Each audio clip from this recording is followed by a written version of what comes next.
Hi, hope you're doing well. So, I'm very excited to share a new challenge for this week. So, I read the book How to Win Friends and Influence People a few years back, and there were three main takeaways. The most simple, evergreen advice from the wise Dale Carnegie. Now, some people think, oh, wow, it was written so long ago. How to Win Friends and Influence People. That can't be relevant today. But in fact, these three components will lead you to gain incredible amounts of self-awareness and will really help you change the way you think. So the three pieces of advice: whenever you go to interact with anyone, even your dog, I guess so, even a baby, you walk up, you smile, a genuine smile, a real smile, not like a smirk, like, oh hey, like a real smile. You say their name. Hi, Kate.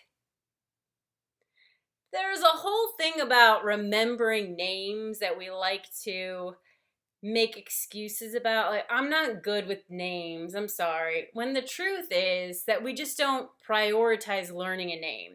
Instead, when we hear someone's name, we're so concerned with what we're going to say and how we're going to look and how we're going to come across that we simply forget anything the person is telling us. Now, there are some tricks to remembering names more than just say the name 3 times, and I'll get into those tricks in another episode. But there is kind of a funny story that I'll share. It happened last year on my honeymoon in Italy, and different times, right? And we decided to go for like a food tour one night. And we're really excited, and we show up, and there's a group of about 12 people. Ironically, it was July 4th, and it was all Americans.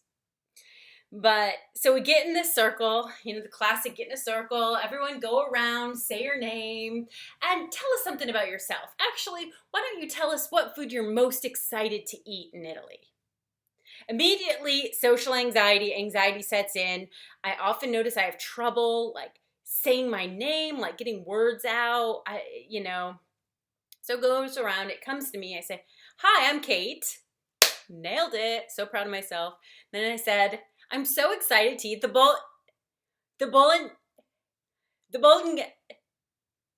bolognese. I couldn't say the word bolognese. Granted, I was probably imagining the word visually, and there's a G and an N in it.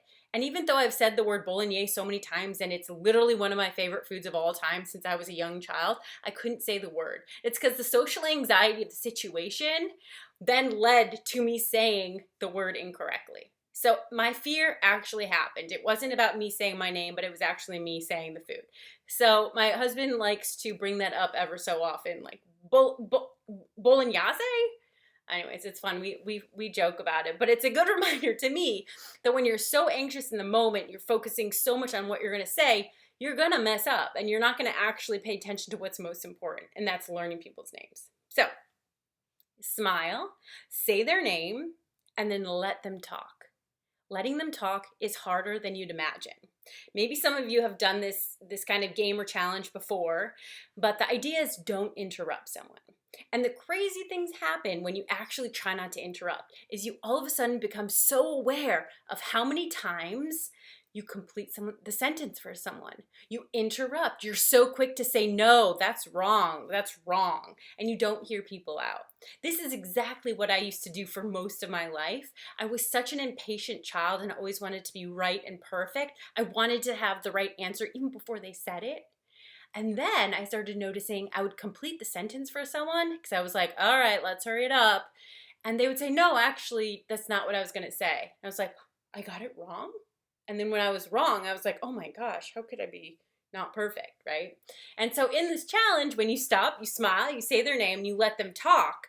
Whenever you have that urge to interrupt, just say, tell me more. It might be weird and awkward, especially if it's mid-sentence, like, oh, tell me more. But at least it gives you something to replace the interrupted words with. And so, again, this challenge, especially for the impatient folks, is very difficult. Now, I'm not suggesting that you get caught up in like a 2-hour conversation with someone. It's not meant to be like a time sunk for you. All it's meant to do is make you aware of how much you're thinking in your head and how much you're thinking about them and about what they're going to say. And if we become aware of how much we're thinking, then we can become aware of actually changing our focus to the other person and listening to what they have to say. Kind of settling in, gaining some patience, and letting them actually say what they want to say. Not only will they appreciate you because they'll tell that you're actually listening to them, but you'll also save yourself from looking like a fool and trying to guess what they're going to say when that's actually not the case. So that is my challenge for you today. Smile, say their name, and let them talk. Do whatever you have to do to not interrupt. And try to just set yourself like the first 30 seconds of the conversation, try not to interrupt. Real small goals. Now, in order to do this, one thing we will do as a healthy reminder of doing the smile, say their name, don't interrupt, is change the background of your phone to a picture of someone smiling. Now, what this is going to do is when you look at your phone, the smile you see will make you smile because you'll remember either the joy of the occasion or just the fact that a smile is contagious will make you smile. And then as soon as you smile, you'll remember, okay, say their name, let them talk. All right, so we're going to do this together because I know if I tell you to do it, you probably won't. So go into your phone. Oh, it's Drake. It's my cute, cute, cute little doggy. Go into your camera roll. Hopefully you can all find that. I always go into camera and then click on my little pictures down here in the corner. Now, what I want you to do is scroll through your photos, and the first photo that lights you up, like, click on that photo. What's also fun is to go through and see what you like taking photos of. For me, it's all my dog and my husband, and then some other fun things. So find a picture. Don't try to get all perfect. You can always go in and change this later. Oh, I got a good picture. It's of my mom and my nephew, Benny. Oh, it's so cute. Makes me smile. Now what you're going to do is click that share button down here. It's the square with the arrow pointing up. And then scroll up to this list and find use as wallpaper. And then you can set it however you want. Set it.